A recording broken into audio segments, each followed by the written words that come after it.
Bonsoir à tous et bienvenue dans PP News, direction la commune de Dabakala pour parler d'élevage.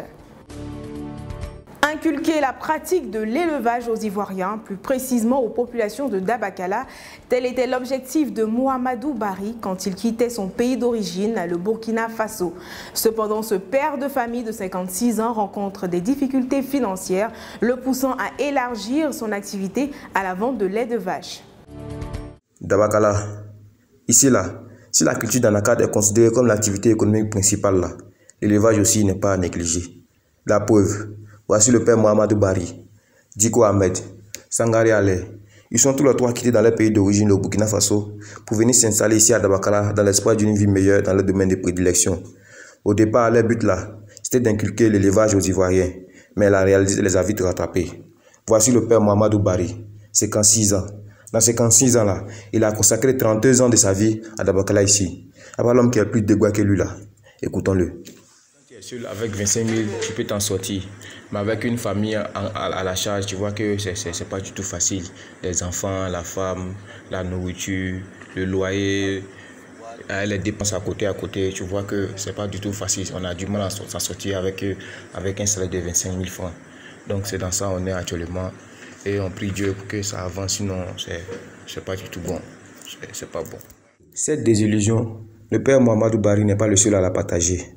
Néanmoins, lui et ses confrères-là, ils peuvent se construire dans la vente du lait de vache. Mais ça encore, on en parlera après, dans une autre édition. Pour le moment là, contentez-vous de ce qu'on vous a dit là. Et puis le reste, là, on verra ça après.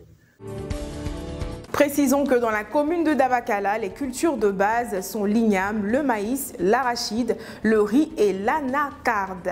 Le coton également est très présent. Faisant un clin d'œil aux consommateurs de la Sodeci, section Dabakala. Pas une goutte d'eau ne coule de leur robinet depuis plusieurs semaines, poussant ainsi les populations à jeter leur dévolu sur l'eau du Marigot. Le point de la situation avec Bouska. Affaire des problèmes d'eau et Dabakala là. Tant que quelqu'un n'est pas mort de soif là, on va prendre ça au sérieux. Ici là, tout le monde a des robinets chez lui à la maison pour décorer sa cour. Parce que ici là, l'eau de pompe là, il a ses humeurs. Et depuis un bon moment là, il n'a pas de bonne humeur. Et celui qui paye le prix fort là, c'est l'eau du Marigot.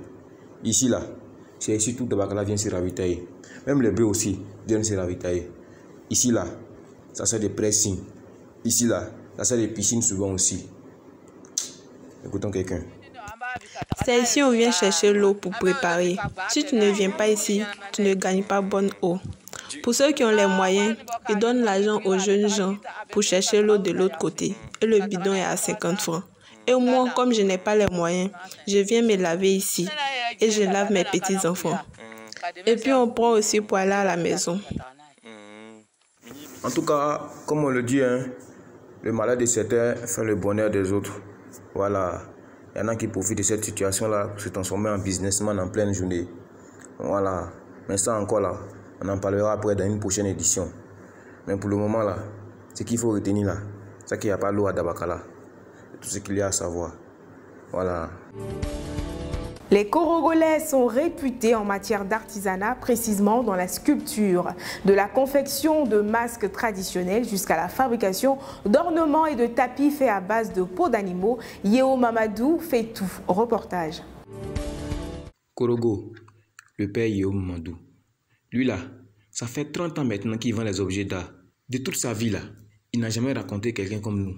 Nous aussi là, on n'a jamais raconté quelqu'un comme lui. Parce que c'est la personne la plus émouvante, la plus touchante et la plus sincère que nous on ait raconté de toute notre vie de reporter. Parce que tu peux pas rester indifférent à ce qu'il dit quoi. Le simple fait même de regarder son visage là, ça a déjà tout dit quoi. Même quand on essaie de changer de sujet, le visage reste toujours le même. Bon, mon travail là, c'est mon petit frère, mon papa m'a rentré dedans. Mon nom. Tu as vu non, parce qu'il m'est rentré dedans, j'ai commencé à faire mon commerce avec 1500 depuis le temps de fouille. C'est ça que j'ai vu comme ça. Maintenant, ça ne va pas même. Moi, j'allais m'attendre, il n'y a pas de client. C'est difficile même. Il ne faut pas dire un paiement, c'est difficile même. Et ceux qui sont venus payer normal, bien même payer, bien même boire là, ils sont les blancs. Les blancs ne viennent plus même. Pour survivre dans cette période de vaches maigres, il se transforme en gardien la nuit.